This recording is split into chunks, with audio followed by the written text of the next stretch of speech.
You are watching The World 24/7 on the NDTV network. I'm Parmeshwar Bawa. Let's begin with the top stories you need to know. Well, Iran's leadership has said it is weighing a response to this weekend's Israeli airstrikes as the country called on the UN Security Council to meet today. Meanwhile, as per reports, Israel's strike has crippled Iran's missile production. Egypt's president has announced his country has proposed a two-day ceasefire between Israel and Hamas, during which 4 hostages held in Gaza would be freed. There was no immediate response from Israel or Hamas as the latest talks were expected in Qatar, another key mediator. Spanish Prime Minister Pedro Sanchez is on a 3-day visit to India, during which he will hold delegation-level talks with Prime Minister Modi. This is the first visit by a Spanish president to India in 18 years. Several MAGA speakers hurled racist insults at the illegal immigrants and Vice President Kamala Harris in the United States at former President Donald Trump's Madison Square Garden rally in New York City. A comedian's controversial performance at Trump's rally has ignited widespread backlash after he referred to Puerto Rico as a floating island of garbage and made a series of racist remarks targeting Latino and Black attendees. Japanese elections are normally steady and boring affairs, but this snap election was neither. The coalition, led by Japan's ruling Liberal Democratic Party, has lost its majority in parliament, its worst result for over a decade. India's Arman Bhatia completed a historic treble at the PWR India Masters event for Pickleball, winning all 3 championship finals.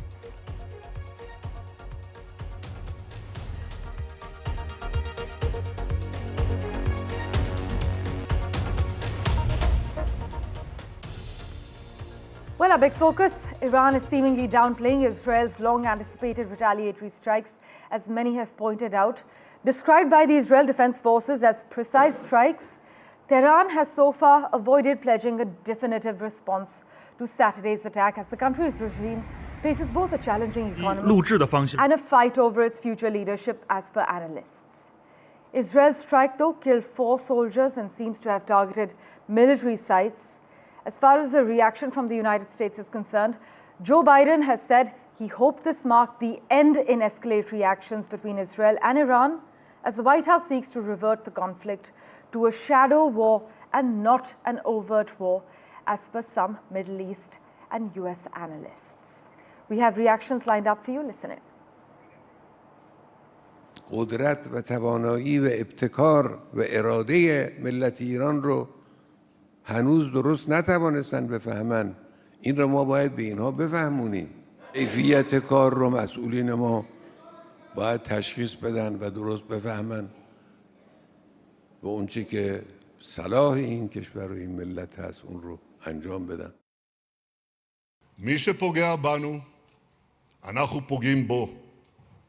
זהו העיקרון שהנחה אותנו עד היום, וזה העיקרון שינחה אותנו גם בהמשך הדרך. התקיפה באיראן הייתה מדויקת ועוצמתית, והשיגה את כל מטרותיה. Well, Iran's leadership has said it is weighing a response to this weekend's Israeli airstrikes, as the country has called on the UN Security Council to meet today. Joining us for further clarity, Dr. Reza Khanzadeh, Middle East expert and Iran analyst. Also on the broadcast with us, geopolitical analyst Irina Sukuman. Thank you so much for making time for us on NDTV. Dr. Reza, to you first. Now, some reports citing sources have highlighted that Israel's retaliatory strike against Iran took out a critical component in Iran's ballistic missile program. In fact, the mixers, they're highly sophisticated equipment that Iran cannot produce on its own, is what we're hearing, and they need to purchase it from China. Dr. Reza, has this been a huge blow for Iran? Thanks for having me. To phrase it as a huge blow, I think that remains to be seen, but as far as the data that we have seen thus far, especially from the types of open source analysis that is currently going on and ongoing, it does seem to be a significant blow to the regime. We have to keep in mind that, like you said, Iran is very limited in the number of ballistic missiles and most military types of equipment that they have, with all the sanctions that are imposed on them, and also their main backer militarily being Russia, also in a war with Ukraine, they have very limited access to the amount of ballistic missiles that they typically would have. So with these strikes by Israel, it does set them back for a number of years, I believe, for them to kind of regain and get back to where they are now.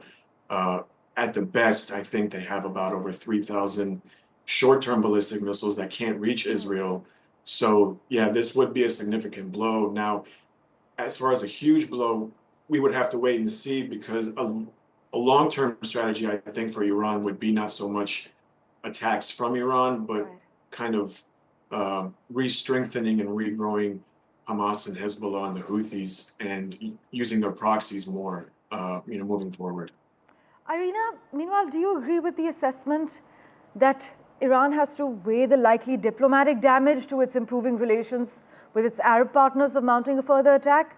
Then there's the impact on its ailing economy, and the likelihood that a further Israeli strike would actually cause considerably more damage than Friday's softening up exercise.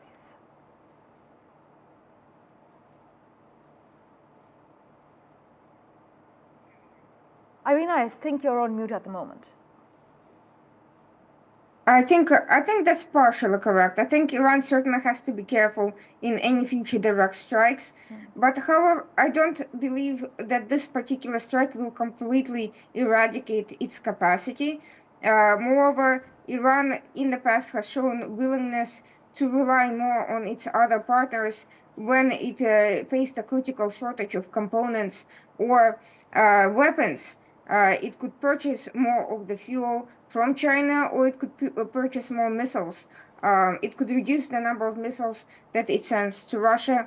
It could also rely more on North Korea, another potential partner in this in the axis that Iran has formed with China and Russia as well. In terms of diplomatic relations, any signal of weakness on Iran's part will be a far more powerful blow to these relations than any moral or ethical considerations on its part. And right now, Iran is signaling weakness. Hezbollah has been militarily weakened.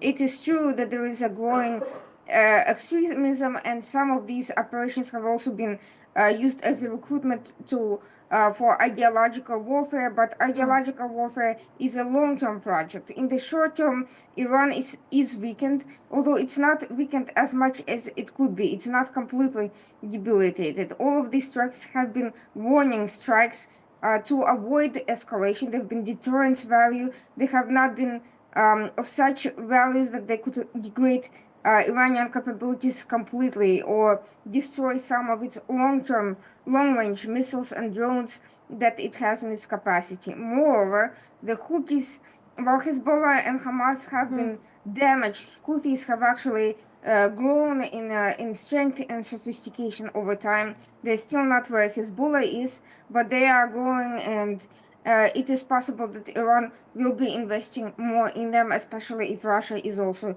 involved. Well, it has then definitely dealt a significant blow to Iran, as you've both highlighted. But Dr. Reza, if we go by the latest polling that's been conducted by the Middle East Institute, that clearly shows that public support for Iran's costly foreign policy is now fragile. Yeah, absolutely. The Islamic Republic is being stretched thin to a point where their own survival now could be at risk. There's even very faint whispers and rumors that Supreme Leader of Iran, Khamenei, is terminally ill, and he may have maybe a year, maybe less, depending on the types of medical treatment that he gets. Right. So if we take that into consideration, also the continued domestic problems that plague the regime, with almost monthly protests in opposition to the regime, and also with these strikes by Israel, going back to what we were saying earlier, this really puts Iran essentially in a box, if you will, where on the one hand they have to show strength or else they'll seem weak. But in order to show strength, it'll make them weaker because they have a finite number of, missiles, ballistic missiles, what have you, and they're playing essentially a war of attrition with it, against Israel, to where Israel is backed by the United States, where there's essentially unlimited, military capabilities, and Iran is essentially backed by Russia, perhaps China, but I doubt China will, really step in to kind of pick up the gap where it is from Russia. So essentially, Iran is going to run out essentially of that type of military capability. So they may show strength now in the short term, but this type of regime does not stay in power for almost 50 years without calculating that long-term, strategy. So I think because they're stretched thin at this point, regionally, domestically, internationally, with the sanctions and the loss of so much, military capabilities, I think they're going to be a bit more strategic if they do retaliate against Israel, which I doubt they will. Like I said, I think they're going to start playing a more mid to long term, type of strategy. Right. Irina, meanwhile, the United States says it's concerned that the cycle of tit-for-tat strikes between the Middle East's largest military powers could lead to a full-scale regional war as we speak. But what role do you think the US is playing in helping simmer tensions in the Middle East at the moment? Actually, US role has been largely counterproductive because it has constrained at various points in time Israel's deterrence value. It has constrained its own deterrence value. It has limited its response to the Houthis in particular, and has given them a lifeline, not only by taking off the FTO list in the beginning of the Biden administration, but never fully reapplying sanctions and essentially playing financial games with them and making very limited strikes that did not fully degrade their capabilities, failing to disrupt smuggling operations by Iran and now increasingly by Russia, and even China is growing its hand inside Yemen at the moment. Even with Hezbollah, US has played such a cautious game that it's almost like it does not really see the big picture in the region. The fact that Iran's proxies are not just military components of the chaos, but they are also political movements which have used corruption, political ties, and organized crime and assorted other and ideological strategies to root themselves, entrench themselves. Well, in many continue to actually countries. question the role that the United States is playing on ground zero. But thanks so much, Irina Sukuman, as always, for joining us, and Dr. Reza Khanzadeh for joining us with your assessment. We will, of course, revert to you for regular updates. In other crucial news, a man has died and at least 30 more have been injured after a truck hit a bus stop near an Israeli military base north of Tel Aviv in what authorities are investigating as a suspected terror attack. Many of the injured were reportedly pensioners on a day trip to a nearby museum. Far-right National Security Minister, who is responsible for the police, has actually called for the family of the suspected attacker to be deported from Israel. But as you know, Israel is already fighting its enemies on multiple fronts in Gaza and Lebanon. But this attack raises a different question: how to keep its people safe from attackers already inside Israel who use vehicles as weapons. And Egypt's president has announced his country has proposed a 2-day ceasefire between Israel and Hamas, during which 4 hostages held in Gaza would be freed. There was no immediate comment from Israel or Hamas, as the latest talks were expected in Qatar, another key mediator. But President Abdel Fattah al-Sisi said the proposal includes the release of some Palestinian prisoners and the delivery of humanitarian aid to besieged Gaza. Well, let's turn our attention now to the first visit by a Spanish president to India in 18 years. Spanish President Pedro Sanchez arrived in Vadodara in Gujarat early today for his early yesterday actually for the 3-day visit to India, during which he will be holding delegation-level talks with Prime Minister Modi.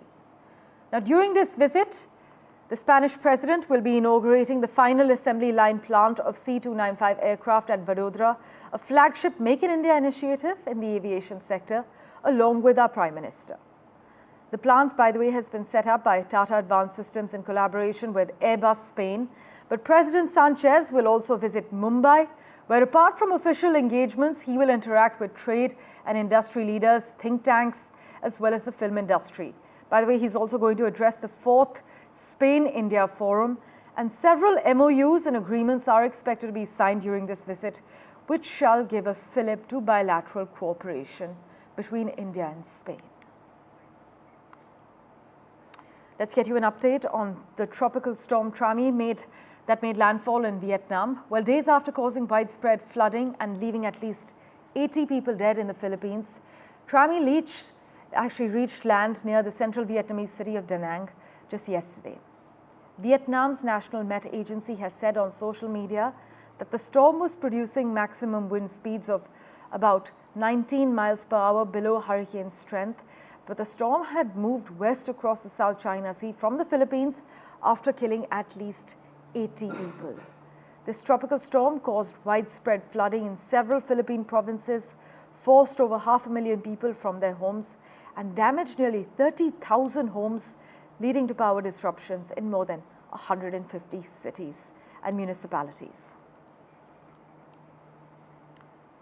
To Japan now, where the ruling coalition is projected to lose its parliamentary majority in Sunday's general election, casting uncertainty over the government's future. But Prime Minister Shigeru Ishiba called the snap vote with the aim of securing a clear mandate to govern after replacing Fumio Kishida as head of the Liberal Democratic Party, which leads the current coalition a month ago. Losing the majority could create a quagmire regarding the legislative process, a scenario which may not bode well for the yen and the Nikkei, at least in the short term, as per some market analysts. But the potential for a minority coalition raises the likelihood that the next government would increase spending, setting up a conflict with Ishiba and the Bank of Japan's more hawkish economic stance. As always, news and updates continue in a moment right after this very short break. Don't go anywhere.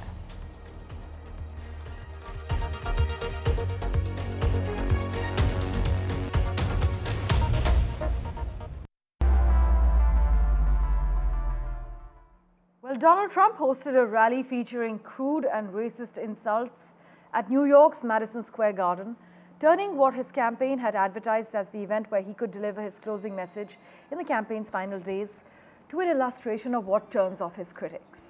Several speakers insulted Democratic Vice President Kamala Harris, vying to become the first woman and black woman to win the presidency. And a stand-up comedian, by the way, made lewd and racist comments about Latinos, Jews, and black people, all key constituencies in the election just a few days away.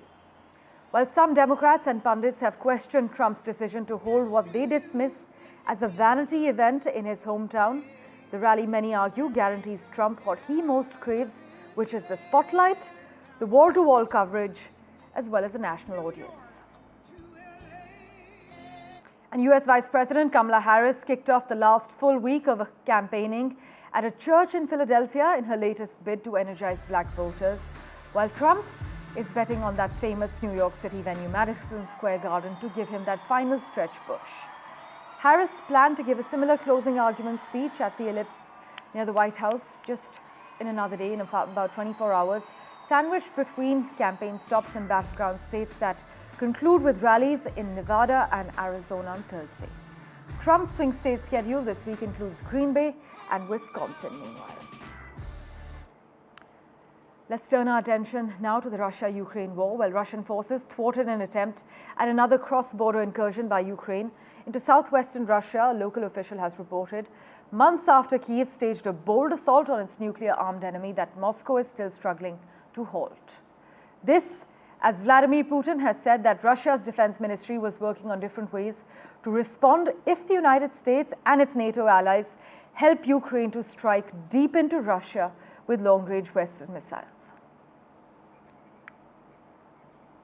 Let's turn our attention now to the neighborhood. Well, a major fire at a tissue paper factory in Peshawar's industrial estate continued to rage on, even after about 23 hours of firefighting efforts. Rescue officials have reported that the fire broke out in Hyderabad area, and despite extensive efforts, certain sections of that factory are still ablaze. Efforts, meanwhile, to extinguish the fire remain ongoing, with officials committed to ensuring the situation is brought under control as soon as possible. News now from China. Well, China will take countermeasures to defend its sovereignty and territorial integrity, the government has said, lambasting a $2 billion arms sale package by the United States to Taiwan. The Pentagon said the United States had approved a potential $2 billion arms sale package to Taiwan, including the delivery for the first time to the island of an advanced air defense missile system battle-tested in Ukraine, including advanced surface-to-air missile systems and radar. The deal, though, awaits approval by Congress. And the Shenzhou 18 crew aboard China's orbiting Tiangong space station is preparing for their return mission while wrapping up the remaining experiments. 3 astronauts were sent into space for a 6-month mission in April this year, and they are expected to hand over with the members of the Shenzhou 19 at the space station in late October. But over the past week, the astronauts continue to carry out experiments in space material science, microgravity fluid physics, and combustion science as well. They replaced the plug-in burner of combustion cabinet gas experiment and samples of fluid physics experiment cabinet as planned. And finally, India's Arman Bhatia completed a historic treble at the PWR India Masters event for pickleball, winning all 3 championship finals. Heading into the final day of the tournament, Arman Bhatia had qualified for the finals of the men's singles, doubles and the mixed doubles finals. And after a tough start to the singles final against Dusty Boyer, Bhatia toiled hard and came back from a set down to winning 2-1, claiming the first of his 3 wins of the night. The other 2 finals proved to be quite one-sided as the Indo-Dutch duo of Bhatia and Van Rieck won in mixed doubles, while Harsh Mehta helped Arman Bhatia complete the treble in men's doubles.